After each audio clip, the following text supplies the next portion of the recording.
हमने उनको बताया कि हमारी जानकारी है कि पाकिस्तान के डेलीगेट्स ये उठाना चाहेंगे।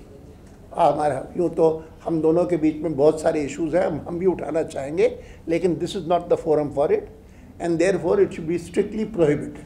तो उन्होंने कहा मैं पहले भी कह दूंगा और जो प्रिजाइड कर रहा होगा उसको भी मैं कहूँगा कि इसकी चिंता करें। लेकिन वो तो तय थे, उनका तो तय था। तो उनमें से एक जब खड़ा हुआ, परहैप्स द स्पीकर हिमसेल्फ और I don't remember, but it was someone, तो उन्होंने खड़े होकर के उन्होंने कहा कि not only emerging democracies of Eastern Europe, but all democracies have to face a single threat always, and that is that those in power seek to suppress by force the natural right of self-determination of the people. इससे उन्होंने शुरू किया, right of self-determination मतलब Kashmir, and उसको सब दबा रहे हैं ज़बरदस्ती मिलिट्री के फोर्स से, इससे उससे, ये सारी बातें उन्होंने कही। मैं उसके बाद बोला, मैंने तुरंत कहा, मैंने कहा मैं बोलना चाहता हूँ। और मैंने कहा कि इन्होंने अच्छी बात है कि जो गाइडेंस दी गई थी चेयर की ओर से कि कोई बायलैटरल इश्यूज़ नहीं उठाए जाएंगे, इसके कारण उन्होंने अपने देश का नाम नहीं लिया, मेरे देश का नाम नहीं लिया, कश्मीर शब्द का भी प्रयोग कहीं पर नहीं किया। लेकिन जो कहना चाहते थे वो बाकी लोग समझे हो न समझे हो, हमको समझ में आता है और उसका भी जवाब मैं पूरा दे सकता हूँ। इस समय तो मैं इतना ही कहूँगा कि उनको इस बात का ध्यान रखना चाहिए कि मैं मूल निवासी सिंध का हूँ, और सिंध से इन दिनों में मुझे जो लोग मिलते हैं वो कहते हैं कि हम तो इतने दुखी हैं, यहाँ पर इतने परेशान हैं कि हमको लगता है कि हमारा राज है ही नहीं। कहते हैं कि पाकिस्तान भी इंडिपेंडेंट हो गया है, लेकिन पाकिस्तान इंडिपेंडेंट नहीं हुआ है, हमारे ऊपर तो राज है तो पंजाबियों का राज है। और ऐसा करके दो चार शब्द मैंने कहे। और फिर मैं इस बात का जिक्र केवल इसलिए कर रहा हूँ कि मैं बाहर निकला तो लॉबी में आकर के उनके 10 लोगों के डेलीगेशन में 3 सिंध के थे। वो तीनों आकर के सिंधी में मुझसे बोलते हुए बोला कि बहुत अच्छा सुना है इनको, हाँ, दिन भर यही करते रहते हैं, बहुत खुश थे।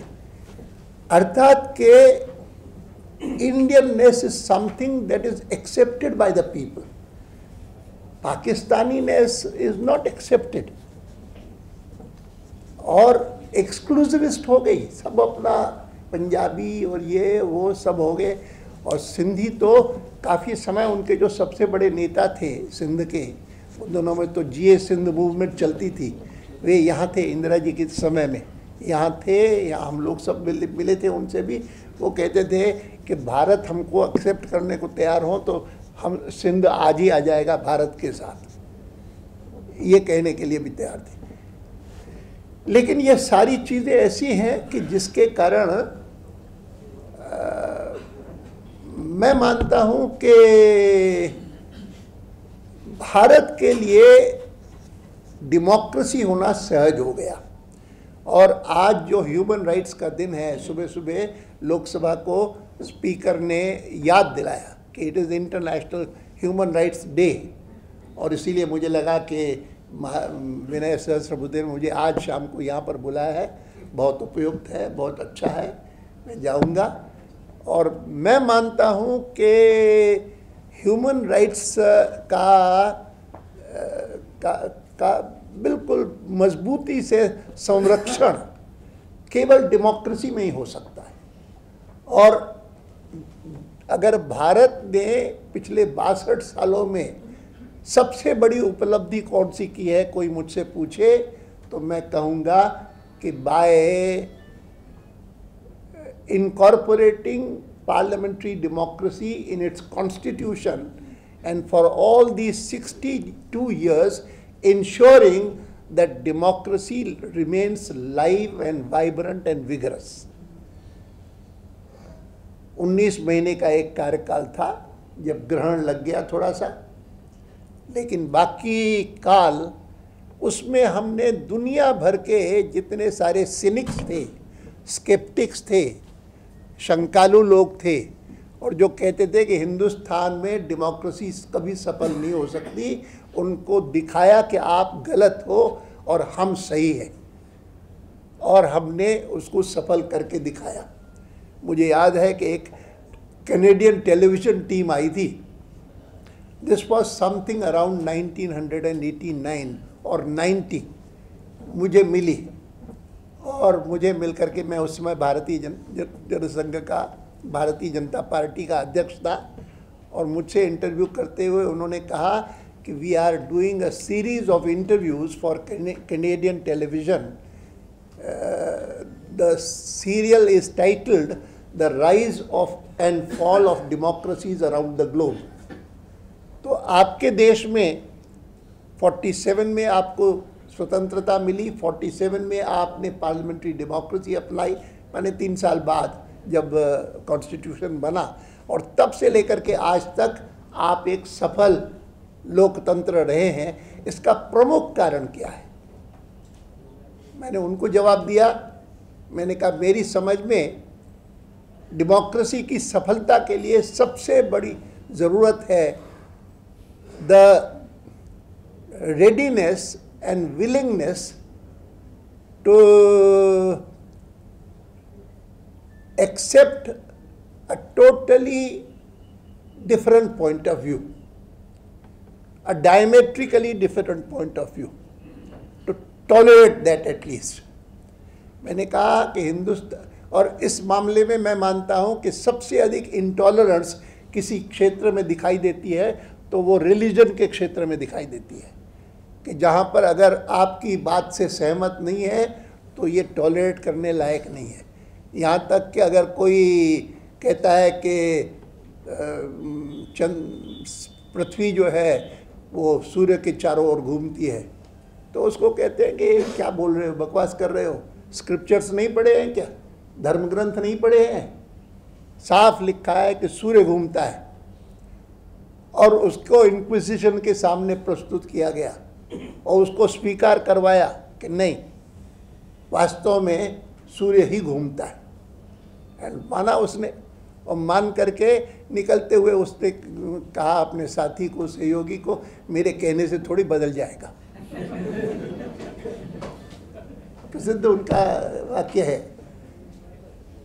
मैंने कहा हिंदुस्तान में तो अधिकांश जनता जो है वो प्रभु भक्त, ईश्वर में आस्था रखने वाली, और तो भी नास्तिकता का खुल्लम खुल्ला प्रचार करने वाले कि पुनर्जन्म बकवास है, ये कहने वाला चार्वाक, यावत जीवम सुखम जीवेत ऋणम कृत्वा घृतम पिबेत भस्मीभूतस्य देहस्य पुनरागमनम कुतः। ये काय का पुनर्जन्म होता है? पंडित तुमको सिखाता है तो अगले जन्म में तुमको उसका सुफल मिलेगा, कोई सुफल नहीं मिलेगा, बेकार है, बकवास है बिल्कुल। और ऐसे व्यक्ति को भी, उसको कोई इंक्विजिशन के सामने किसी ने खड़ा नहीं किया, उसका आदर करते कहा कि ये भी ऋषि चार्वाक है, उसकी बात नहीं मानी, लेकिन ऋषि चार्वाक उसको का आदर किया। अर्थात न केवल टॉलरेंस लेकिन समादर, विपरीत विचारधारा का जो समाज को भी ग्राह्य नहीं है उसको भी कहना कहाँ सही है। इट्स एन अमेजिंग कंट्री, और इसीलिए यहाँ पर लोकतंत्र सफल हुआ। नहीं तो मुझे याद है कि शुरू के वर्षों में, मैं तो उसका भी स्मरण में करता हूँ कई बार, कि नेहरू जी के लिए लोग कहते थे कि नेहरू जी के कारण लोकतंत्र आया। नेहरू जी जो है वो, उनका क्योंकि लोकतंत्र में विश्वास है तो उन्होंने देश को भी मनवा लिया। लेकिन लोग ये नहीं पूछते थे हु आफ्टर नेहरू, उसकी चर्चा कम होती थी। व्हाट आफ्टर नेहरू, मतलब नेहरू जब नहीं रहेंगे तो फिर भी क्या ये लोकतंत्र बचेगा, खत्म हो जाएगा? कुछ नहीं हुआ, लोकतंत्र आज तक जीवित है, और आप सभी उसके प्रमाण हैं सारे के सारे। एक समय आया था, मैं इसलिए कहता हूँ कि सबसे बड़ी उपलब्धि लोकतंत्र है। और अगर मेरी पार्टी से कोई पूछे कि आपकी सबसे बड़ी उपलब्धि कौन सी, तो मैं ये कई बार कहता हूँ कि हमने हिंदुस्तान की लगभग सिंगल डोमिनेंट पार्टी पॉलिटी को बाइपोलर पॉलिटी बनाया। लेकिन मैं आज के इस अवसर पर फिर से विचार करता हूँ तो मैं कहता हूँ कि सबसे बड़ी उपलब्धि कोई है तो वो ये है कि हमने इमरजेंसी को ख़त्म करने में सबसे बड़ा योगदान दिया।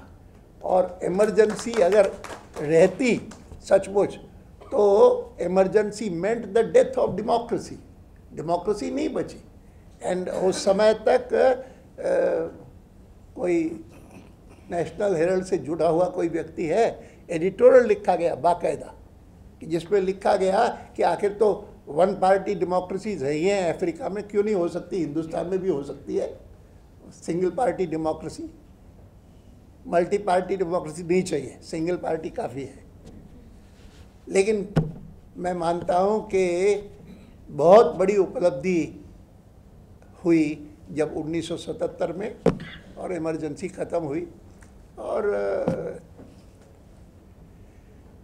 आज के इस अवसर पर मैं मानता हूं कि ह्यूमन राइट्स की सबसे बड़ी रक्षा कोई है तो जितनी मात्रा में हम डेमोक्रेसी को स्ट्रेंथन कर सकें, उसके विविध पहलुओं को वाइब्रेंट बना सकें, उनके विविध पहलुओं को हर क्षेत्र में दिखाई दे ऐसा करवा सकें, तो उतनी मात्रा में हमने ह्यूमन राइट्स की रक्षा की ऐसा कहा जा सकता है।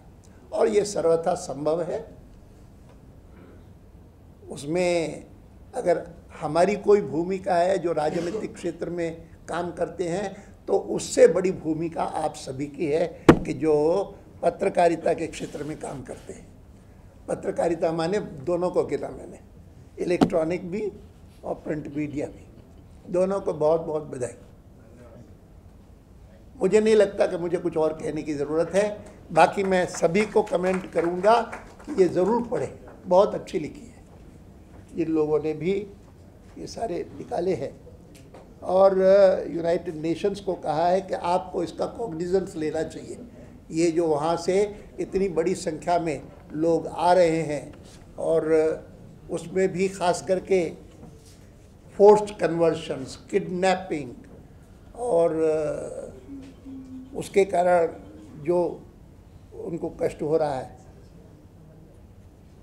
और उसमें ये डॉन के कोटेशंस, लॉस एंजलिस टाइम्स के quotations, Los Angeles times on April 2012 अभी का है, says in a country where Hindu dominated India is widely reviled as enemy number one, Pakistan's Hindu community endures extortion, disenfranchisement and other forms of discrimination.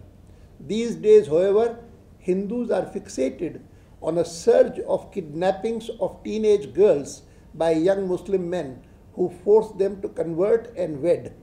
Pakistani human rights activists report as many as 25 cases a month.